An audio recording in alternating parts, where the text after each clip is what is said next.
এই যে কি ব্যাপার দাদা, বেশ তো মেয়েদের কামরার সামনে দাঁড়িয়ে চুচু করে চা খাচ্ছেন, আপনার মতলবটা কি? ওই যে আপনার বেঁচে থাকো, আমি আপনার মতো মেয়েদের দিকে টেডি টেডি তাকিয়ে চা খাচ্ছি নাকি? কি করবো বলুন, আমার উপায় নেই। উপায় নেই মানে?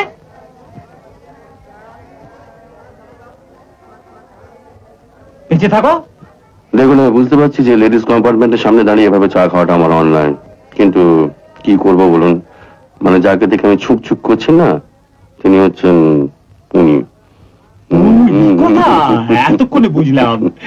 আমার ব্যাপারটা কি জানেন, বিয়ে হয়েছে আজ 9 বছর হয়ে গেল, তাই সমস্ত ইয়েটিগুলো ভুলেই গেছি। আর আমাদের বিয়ে তো 9 দিনও হয়নি, তাই একটু ইয়েটি হয়ে গেল। হ্যাঁ, আপনি বেঁচে থাকো মানে প্রাণ ভরে চুপচুপ করে চা খান। আপনি তো বেশ মজার লোক। দাবা খেলেন? হ্যাঁ, অল্প বিস্তর। তা আসুন আমার কম্পার্টমেন্টে আসুন, বেশ বেঁচে থাকো, দাবা খেলা যাবে, আড্ডা মারা যাবে। হ্যাঁ, তো চলুন চলুন। শুনছো ট্রেনের মধ্যে আমি একে নিয়ে চললেন? আরে আসুন, আমি আছি। বেঁচে থাকো, দাবা। যাই বলুন মশাই, বেঁচে থাকো অর্ধাঙ্গিনী সঙ্গে থাকলে না বেড়াবার মজাটাই যায় নষ্ট হয়। কিরকম বুঝতে পারলেন না? আমাদের বিয়ে হয়েছে আজ 9 বছর। সকাল বিকেল রাত একই চেহারা দেখতে দেখতে চোখে চাষে পড়ে গেল মশাই। না না, চোখে চোখে বেঁচে থাকো টনিকেরও তো দরকার হয়। আপনাকে খুব রসিক বলে মনে হচ্ছে। মনে হচ্ছে কি? রসরাজি তো আমার না, রসরাজ দত্ত। তাই নাকি? আমি তা কি করা হয়, মানে কি কারবার? বাপের ব্যবসা দেখাটাকে আপনি কাদা মনে করেন? কেন নয়, তাই করি। কলকাতায় আমার রঙের কারখানা আছে আর বেনারসি শাড়ি ব্যবসা আছে। আপনার হাতিটাকে বাঁচান মশাই। আমার হাতি তো গেছে, কিন্তু আপনার মন্ত্রী বাঁচান। আপনি তো পাকা খেলোয়াড় দেখছি মশাই। পড়া হয় কি আপনার? এই এবছর ডাক্তারি পাশ করেছে। ডাক্তারি? তাহলে তো কোনো বড় শহরে গিয়ে ডিসপেন্সারি খুলে বসবে না? না মশাই, আমার সেরকম কোনো ইচ্ছে নেই।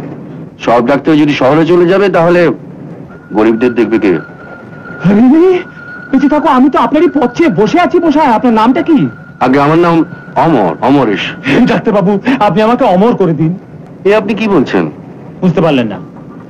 প্রত্যেক বড় লোক চায় অমর হতে। কেউ দান ধ্যান করে, কেউ মন্দির বানিয়ে দেয়। আমি চাই গরিব দুঃখী সেবা করতে ডাক্তার বাবু। না, সে গরিব দুঃখী সেবা তো আমিও করতে চাই, কিন্তু আমার তো সেরকম সামর্থ্য কিছু নেই। আরে দুত্তরি, সেটাই তো বোঝাবার চেষ্টা করছি। বুঝলাম মশা, বেঁচে থাকো। আমি গ্রামে একটা হাসপাতাল খুলেছিলাম, তো সে কবিরাজ দিয়েছে লম্বা। গ্রামে কেউ টিকতে চায় না ডাক্তার বাবু, আপনি সেই হাসপাতালটা চালান। টাকা আমার, হাসপাতাল আপনার। আপনি করবেন সেবা, আমার নাম হবে, বুঝলেন? আরে কি আশ্চর্য, এই তো মেঘনা চাইতেই জল। কিন্তু আপনি যদি আজ্ঞা করেন তাহলে আপনার সঙ্গে আমি নেমে পড়ি। নেমে পড়বেন? বেঁচে থাকো, আপনি আমাকে অমর করে দেবেন ডাক্তার বাবু। এখন যদি আমাকে মাতও করে দেন আমি কিচ্ছু মনে করবো না। সত্যি না? ঠিক তো?